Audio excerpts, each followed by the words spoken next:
Dear Jeremy Crawford and the Wizards of the Coast Dungeons & Dragons Division. Hi Jeremy, we've never met, never spoken, or interacted with each other before, so I should start by introducing myself. My name is Chris, and I play D&D. I also talk about D&D a lot online, and I'm really interested and engaged regarding the playtest of the new core books coming out in 2024. In regards to the playtest so far, I can honestly say that there's a lot of content already I'm really excited about. I really like the idea of leveled feats and getting a feat as part of your background, though I think these first level feats probably need some massaging to be more balanced against each other. I love that you've explained how Blind Sight, Blind Sense, and Tremor Sense work, and how they differ from each other, making heroic inspiration something people remember and making it more integrated with the mechanics of the game has been a lot of fun in my experience so far. I also really like how it feels like a lot of options are getting revamped, so they'll feel new instead of stale, like how grapple and shove are now options for an unarmed strike. Though I don't know if I'm in the majority for that specifically, I expect most players like the idea of trying new things.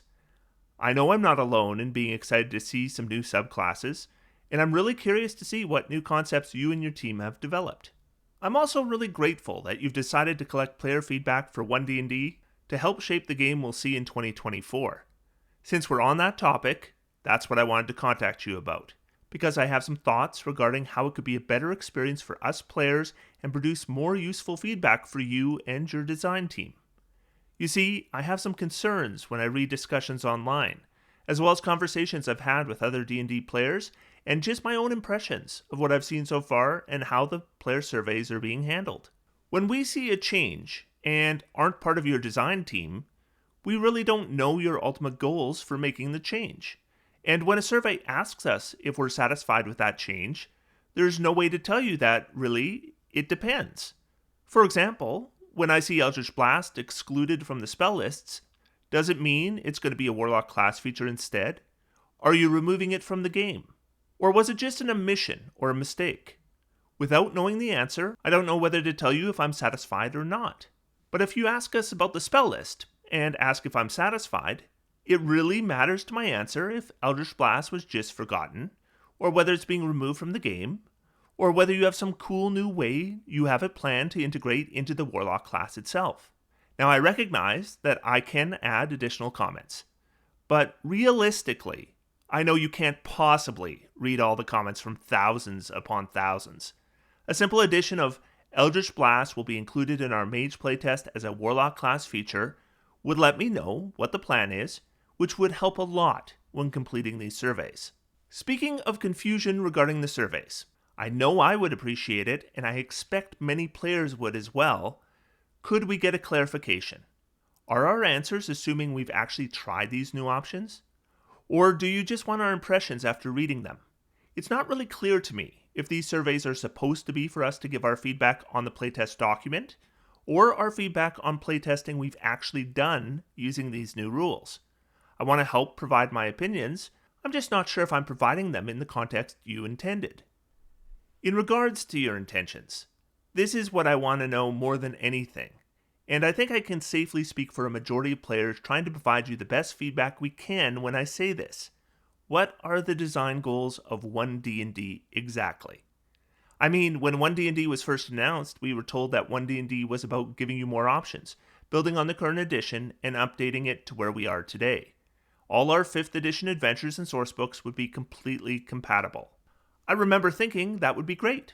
I would love some official rules that clean up some of the more confusing elements of the current game, like how hiding works, how spell components work, how blind sight works, as well as getting some new options to try in D&D. What I've discovered in the first 2 playtest releases is that we're getting some of that with new races, new class and subclass features, new feats, and new actions. As it happens, we're getting even more than you promised, with existing options being changed, and in many cases significantly. Every race has different features than they used to. Some feats look nothing like what they did previously. Determining what spells you can cast has been overhauled. Combining different movements work differently. We've already seen familiar spells that do entirely different things than they used to. And class features we're used to work differently than they did before. We're also already finding that our 5th edition sourcebooks aren't fully compatible.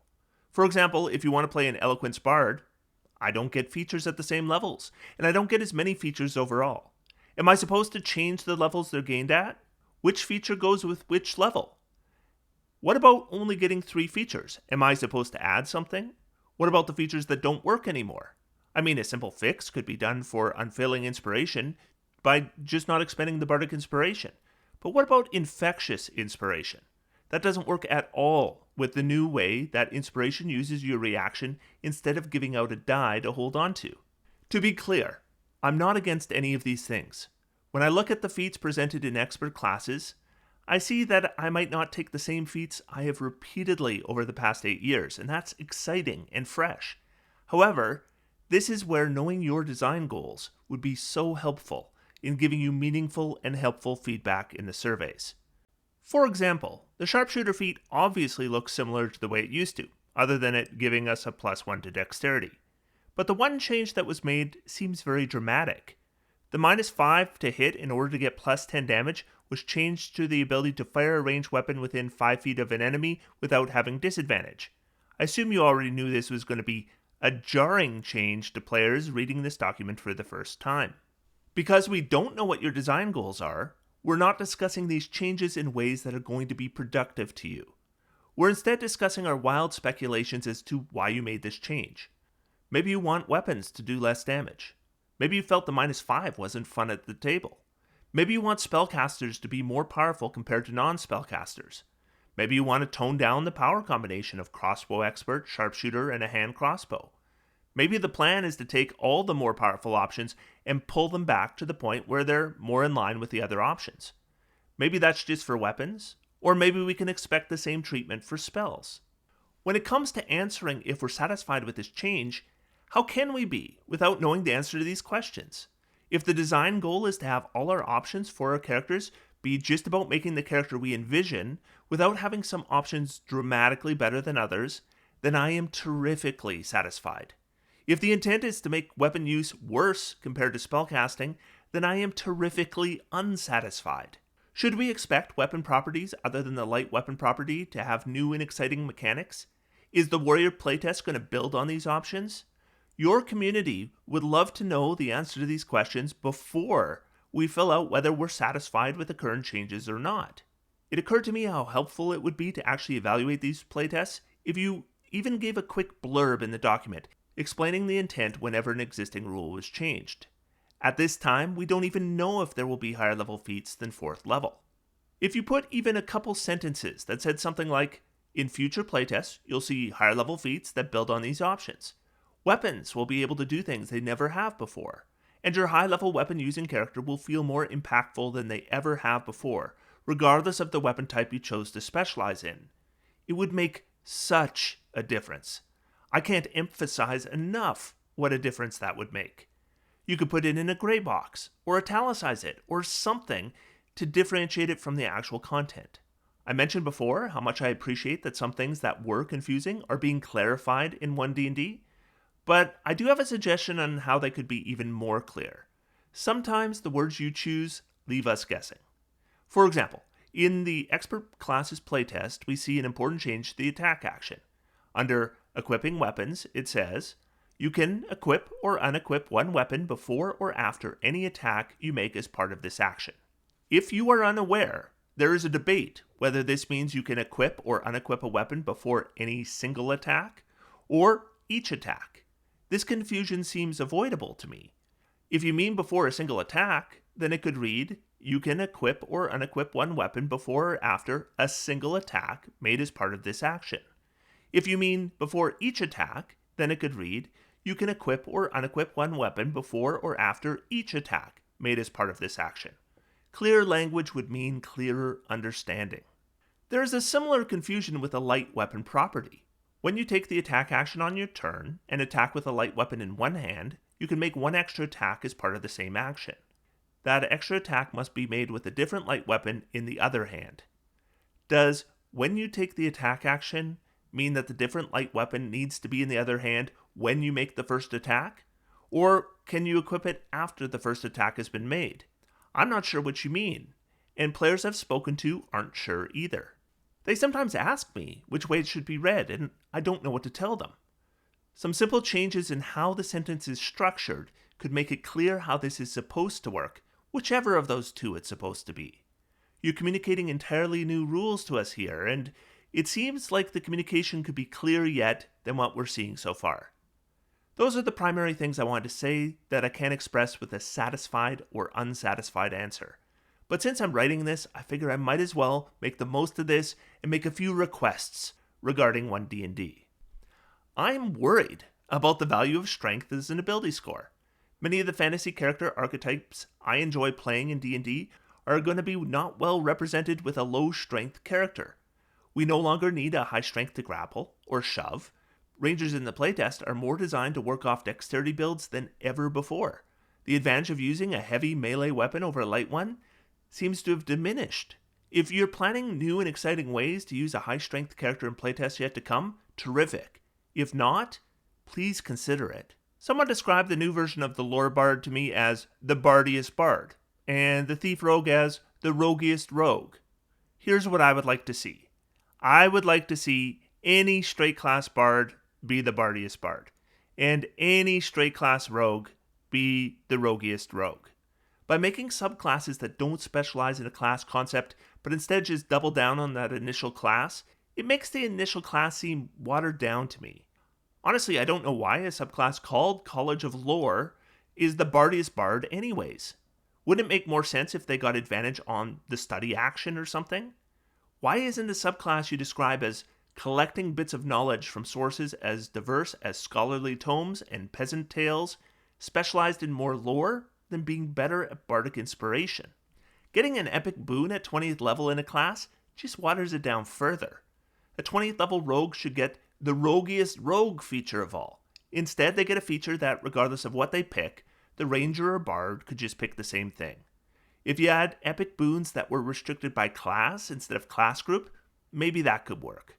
By the way, epic boons don't feel very epic anyways. You have an epic boon that allows me to turn a miss into a hit, but 2 levels earlier, my rogue got a feature that turns a miss into a critical hit. You have races that get a feature that works like the Misty Step spell, but with additional bonuses on top of that, they can use multiple times in a row right at level 1. And you have an epic boon that allows casting Misty Step once. The epic boons in the Dungeon Master's Guide just aren't impactful enough to be capstones unless you really give them some oomph. Also, are you getting rid of the use an object action? Because we sure noticed it was missing from the Thief's Fast Hand feature. If you're getting rid of it, fine, but if you're not, we would sure like to know why it was removed. I guess this goes back to telling us your design goals as context for these changes. Speaking of the thief, second story work allows a thief to use their dexterity when they take the jump action, but what I sure noticed was that you made jumping into an action, but you didn't give rogues any way to jump as a bonus action. If cunning action included the jump action, second story work sure would have been a lot more cool. While we're on the subject of rogues, we obviously noticed you prevented sneak attack from being used when it wasn't your turn. I imagine that using a reaction attack to get more than one sneak attack in a round wasn't ever the plan, and this does prevent that. But making it so rogues can't even hold their attack action and get sneak attack is really going to suck for rogue players. I'm wondering if this was an unintended consequence of preventing 2 sneak attacks per round. Then again, I had a conversation with another player who opined that maybe you intend to allow on-your-turn abilities and features to work with held actions. If you do, that would be great. It wouldn't just make sneak attack better, but holding your action to attack when you have extra attack has always been something that feels like you've been swindled out of one of your attacks, and you would hit 2 birds with 1 stone. Again, this comes down to seeing changes without knowing what you planned ahead and trying to guess so we can determine if we're satisfied or not. That said, if it wasn't your plan to change held actions this way, please feel free to use it. I also just have to ask, just what's happening with tools? Is the intention that anytime we use a tool, it's in conjunction with some kind of skill? Or will they be used apart from each other? Players of rogues who can't select expertise in thieves' tools anymore would love to know, I'm sure. I recently had a conversation with another player who mentioned that moving features like Jack of all trades to later levels prevents class dipping when multiclassing. But then the ranger looks like a terrific 1-level dip using our current rules for multiclassing. I know this is a big ask, but if there is a way to make multiclassing more in line with just going with one class, that would be terrific. Ideally, what I'd like to see is a multi-class system where multi-class characters were more about adjusting the character theme than begging one-level goodies from other classes. Also, currently there's a pretty big disincentive to multi-class 2 spellcasting classes with any kind of level equity. If there's something you could do about that, it would also be very appreciated. One design goal we are aware of is that you want D&D to be as inviting to new players as it could possibly be, and I completely support this goal. Playing D&D with someone who is new to the game has generated many of my favorite experiences playing this game, and I see this design goal reflected in these playtests, like having Bardic Inspiration being a reaction, or spell preparations matching spell slots. These types of changes remove a step, and fewer steps is easier and faster, and I'm all for it. So that said, what gives with spell selection?